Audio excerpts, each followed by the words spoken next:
انہوں نے تھوڑی سی موومنٹ کرنے کی کوشش کی تھی جس کے اوپر خان اکڑ گئے اور اس کے بعد چیزوں کو جو ہے نا سیٹل کرنے کی کوشش کی گئی اور دونوں پارٹیاں خاموش ہو گئیں۔ اس کے بعد کابینہ میں تبدیلی کے حوالے سے بھی بہت زیادہ پیغامات پہنچائے جا چکے ہیں کہ جناب کابینہ میں تبدیلی ہونی چاہیے، لیکن عمران خان اڑے ہوئے ہیں اور انہوں نے ابھی تک کابینہ میں کسی بھی قسم کی تبدیلی نہیں کی ہے، جبکہ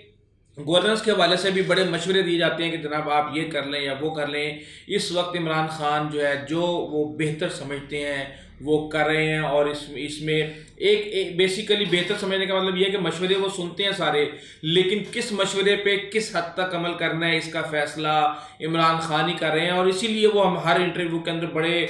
فخر کے ساتھ کہتے ہیں کہ جی میں کر رہا ہوں، میری پالیسی چل رہی ہے، کیونکہ ان کو پتہ ہے کہ وہ کیا کر رہے ہیں کیا نہیں کر رہے، کیونکہ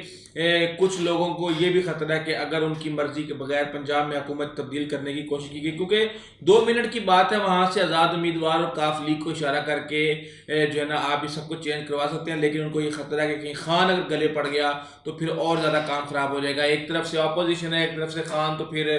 چیزیں سنبھالنا مشکل ہو جائیں گی۔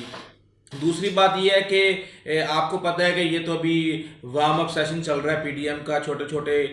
جلسے ہو رہے ہیں۔ آج کا جلسہ تو ویسے ہی بیسیکلی ایک طرح سے تباہ ہو گیا جس کو ہم یہ کہہ سکتے ہیں، کیونکہ صبح صبح ہی خبر آ گئی کہ میاں نواز شریف کی والدہ کا انتقال ہو گیا۔ اس کے بعد پھر ہم نے دیکھا 3-4 گھنٹے تک مریم سٹیج پہ ڈٹ کے بیٹھی رہیں، اور انہوں نے جو ہے نا ہم یہ دیکھ رہے تھے کہ یار یہ کس طریقے کی خاتون ہے کہ یہ اپنی والدہ ان کی جو ہے نا بستر مرگ پہ تھیں، اس وقت بھی یہاں پہ کمپینیں لڑتی رہی، الیکشن لڑتی رہی NA 120 کے اندر ضمنی انتخابات، اور آج پھر ان کی دادی کی وفات ہو گئی ہے اور اس طریقے سے بیٹھی ہوئی ہیں۔ تو اس کے بعد پھر پتہ یہ چلا کہ جناب یہ تو کام کچھ اور ہو گیا۔ اب اس کی میں بات ابھی بعد میں کرتا ہوں، لیکن بات ہم کر لیتے ہیں کہ پی ڈی ایم کا لانگ مارچ کب ہوگا۔ یہ جو چھوٹے موٹے جلسے ہو رہے ہیں، یہ جلسے ہونے کے بعد جو ہے بیسیکلی اگلا جو سیشن ہے وہ ہے لانگ مارچ کا، اور لانگ مارچ جو ہے وہ ہوگی تو کئی صحافی ڈرانے کی کوشش کر رہے ہیں، اور ظاہر سی بات ہے سیاسی جماعتوں کے لوگ بھی ہیں اس کے اندر، اور اس طرح کے بھی ہیں کہ جی ملک کا نظام خطرے میں پڑ جائے گا، جمہوریت ڈریل ہو جائے گی، حکومتی مینڈیٹ کا احترام کروانا مشکل ہو جائے گا، سیاسی اور معاشی عدم استحکام ہو جائے گا، تصادم ہو جائے گا، جب یہاں سے قافلے نکلیں گے لانگ مارچ کے، آگ لگ جائے گی، حفاظتی دستے ان کو روک رہے ہوں گے، پورے ملک میں پکڑ دھکڑ چل رہی ہوگی، اور پتہ نہیں کیا کچھ ہو جائے گا۔ اس لیے فوری طور پہ وقت سے پہلے پلیز آپ کوئی ڈیل کر لیں، ورنہ معاملات آپ کے ہاتھ سے نکل جائیں گے۔ آپ نے دیکھا تھا کہ کس طریقے سے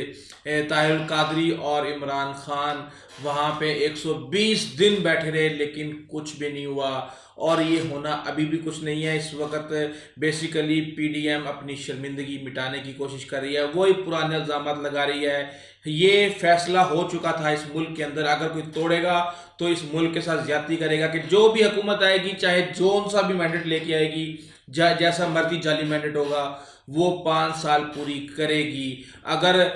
یوسف رضا گیلانی اگر گھر جاتے ہیں تو اسی کی پارٹی کے راجہ پریز اشرف جو ہیں دوبارہ وزیر اعظم بنیں گے۔ اگر میاں نواز شریف گھر جاتے ہیں تو انہی کی پارٹی کے شاہد خاقان عباسی جو ہے وزیر اعظم بنیں گے۔ تو ابھی بھی عمران خان چل رہے ہیں، اور میرے خیال سے عمران خان کے بعد کوئی اور بن جائے یہ ابھی فی الحال نہ تو ممکن نظر آ رہا، اور ایسا ہوتا ہوا بھی نظر نہیں آ رہا، کیونکہ عمران خان کے شاہ محمود قریشی کے اوپر بہت زیادہ تحفظات ہیں۔ اس کے علاوہ میرا نہیں خیال کہ کوئی ایسا بندہ جس کو وزیر اعظم بنا کے عمران خان کی مرضی کے مطابق نہ چلایا جا سکے۔ جو ایک طرح سے رئیس آئے تھے جتنے بھی جو کہ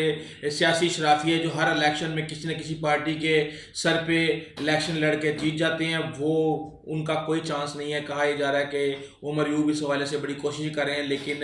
میرا نہیں خیال کہ عمران خان اپنے نظریاتی لوگوں کو خاص طور پہ، یہ چھوٹے موٹے جو الیکشن سے 6 مہینے پہلے آئے تھے وہ تو شاید بھاگ جائیں، لیکن جو نظریاتی لوگ ہیں ان کے، وہ شاید عمران خان کو چھوڑ کے نہ بھاگیں، اور ایک طرح سے ایک بحران پیدا ہو جائے گا۔ اس لیے اتنا آسان نہیں ہے کہ عمران خان کو گھر بھیج دیا جائے۔ اور میں یہ سمجھتا ہوں کہ بھائی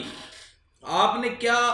جو ہے نا ہر سیاستدان یہاں پہ لچا لفنگا لٹیرا ہے بقول جو رپورٹس آتی ہیں، جو کرپشن سکینڈلز آتے ہیں، لیکن اس ملک کے اندر آپ احتساب ہی نہیں کر پا رہے، کسی کا بھی نہیں کر پا رہے۔ جب بھی احتساب کرنے کا وقت آتا ہے، کبھی سعودی عرب کا پریشر آ جاتا ہے تو چپ کر کے ہم کہتے ہیں ٹھیک ہے جی سعودی عرب کا پریشر آگے جانے دیں، کبھی کوئی اور معاملات آتے ہیں تو ملک کی سالمیت خطرے میں پڑ جاتی ہے، کبھی آپ کی معیشت بیٹھ جاتی ہے، کبھی ملک کے اندر سیاسی تحریکیں چل پڑتی ہیں. تو بھائی اگر آپ نہیں کر سکتے احتساب، اگر اتنی طاقت نہیں ہے اس ریاست کے اندر کہ زیادہ سے زیادہ اور جتنا مرضی پریشر ان کے اوپر آئے وہ برداشت نہیں کر سکتے، تو پھر اس عوام کو بے وقوف مت بنائیں. اس عوام کا آپ نے خواب بنایا ہوا ہے کہ ہم نے احتساب کرنا ہے، ہم نے لچوں لفنگوں لٹیروں کو جیل میں ڈالنا ہے، اور اسی آرزو کی بنیاد پہ عوام جو ہے اپنے فیصلے کرتی ہے. اور ایک امید، وہ کہتے ہیں کچھ بھی کوئی مسئلہ ہی نہیں ہے جی، مہنگائی ہے کوئی مسئلہ نہیں ہے، احتساب ہو جائے بس. یہ جو ڈاکو اور چور اور لٹیرے ہیں جنہوں نے ہمیں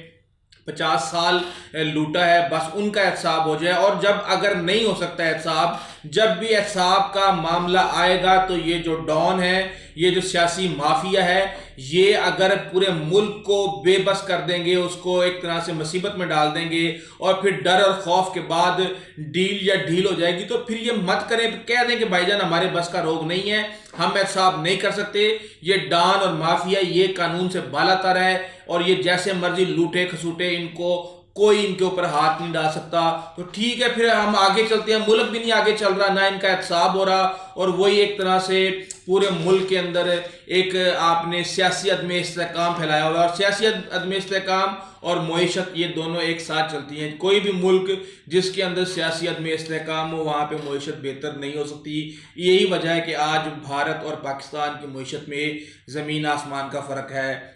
بات کرتے ہیں مریم نواز شریف کی. مریم نواز شریف نے کہا جناب کہ میری دادی کی جو وفات ہے ان کی خبر جو ہے مجھے 2 گھنٹے بعد ملی، اور کسی بھی حکومتی شخص نے انہیں خبر نہیں دی. یہ بڑی ہی حکومت کی ایک طرح سے نااہلیت. دیکھیں یہ خاتون کی آپ منافقت آپ چیک کریں کہ پورا پی ڈی ایم کا جلسہ جس کا کنٹرول مسلم لیگ نون کے پاس بھی ہے، جس کا کنٹرول پیپلز پارٹی کے پاس بھی ہے، اور اس جلسے کے اندر ہم نے دیکھا کہ پی ڈی ایم کے نام سے بھی پوری لائیو ٹرانسمیشن ہوئی ہے. وہاں پہ آپ نے سیٹلائٹ لنک کے ذریعے انٹرنیٹ لیا ہوا ہے، آپ وہاں پہ پراپر سٹریمنگ کر رہے ہیں، پراپر براڈ کاسٹ کر رہے ہیں، سوشل میڈیاز پہ وائرل ہو رہی ہیں پوسٹیں، ویڈیوز سٹریم ہو رہی ہیں، اور آپ کو کوئی بھی شخص یہ بتانے والا نہیں تھا کہ آپ کی دادی کی وفات ہو گئی ہے. یا آپ نے کبھی زندگی میں یہ سوچا ہی نہیں کہ جب جلسوں میں جاتے ہیں تو جلسوں کے اندر جیمرز ہوتے ہیں، 3-3 4-4 گھنٹے کسی کا رابطہ نہیں ہوتا آپس میں. تو جو لوگ آپ کے وہاں پہ سوشل میڈیا کے ہیں، جو بھی ہیں جن کے پاس انٹرنیٹ ہے، ان کو آپ نے یہ بھی آپ نے نہیں سمجھایا ہوا کہ کسی بھی ایمرجنسی کی صورت میں آپ نے اس پراپر چینل تھرو کے جو نا آپ نے اس میسیج کو پہنچانا ہے. اور اگر آپ کی یہ پلاننگ ہے تو اس کے اندر پھر آپ کے بارے میں یہ کچھ کہا جا سکتا ہے. اور میں تو سمجھتا ہوں کہ اگر آپ کی پلاننگ اتنی ویک ہے تو مستقبل میں ملک آپ کے حوالے کیسے کیا جا سکتا ہے. ملک کا جو اشر آپ کریں گی، جو آپ کے والد صاحب نے کیا، شاید اس سے بھی برا آپ کر دیں. اب بات کرتے ہیں محسن داوڑ کی اور مولانا فضل الرحمان کی. محسن داوڑ اور مولانا فضل الرحمان کے اندر جو گزشتہ ایک پی ڈی ایم کے سربراہی اجلاس ہوا تھا، اس کے اندر کافی تو میں ہو گئی. بیسیکلی محسن داوڑ نے کسی بات کے اوپر ایک کویسچن اٹھایا تھا، اور اس کے بعد انہوں نے کہا تھا کہ مولانا فضل الرحمان نے الٹا ان کے اوپر ایک کویسچن ڈال دیا کہ جناب آپ کس حیثیت سے اس سربراہی اجلاس کے اندر آپ شامل ہو چکے ہیں. اب مسئلہ یہ ہے کہ مولانا فضل الرحمان وہاں پہ فاٹا کو جو سٹیٹس دیا گیا تھا اسپیشل، تو اس حوالے سے مولانا فضل الرحمان کا اپنا ایک نظریہ ہے، جبکہ محسن داوڑ کا اپنا ایک نظریہ ہے. مولانا فضل الرحمان اس حوالے سے بالکل بھی اعتبار نہیں کرتے پی ٹی ایم کے اوپر. وہ سمجھتے ہیں کہ یہ لوگوں کو گمراہ کر رہے ہیں، لیکن بہرحال ایک ملکی مفاد میں جمہوریت کی بالادستی کے لیے، سول سپریمیسی کے لیے یہ اکٹھے ہیں. پی ڈی ایم کیا ہے جی؟ وہ کہتے ہیں پی ڈی ایم یہ ہے کہ جو بھی جماعت پیپلز پارٹی کی جو آل پارٹیز کانفرنس ہوئی تھی، اس کے اندر جو بھی پارٹی آئی تھی جس نے بھی شرکت کر رہی تھی، وہ آٹومیٹکلی پی ڈی ایم میں کنورٹ ہو گئی ہے. وہ تمام 11 جماعتیں. اب میں ایک آزاد امیدوار ہوں، کیونکہ پی ٹی ایم جو ہے وہ ایک تحریک ہے، وہ ایک سیاسی جماعت کے طور پہ وہ رجسٹرڈ نہیں ہے. تو اس لیے پی ٹی ایم کا کوئی لیگلی کوئی قانون ہی نہیں ہے، کوئی وجود ہی نہیں ہے. تو اس لیے میں ایک آزاد امیدوار کے طور پر جیتا تھا، اور میں اپوزیشن کا حصہ ہوں، اس لیے میں اپنی آزاد حیثیت میں آیا ہوں. تو کہتے ٹھیک ہے، پھر آپ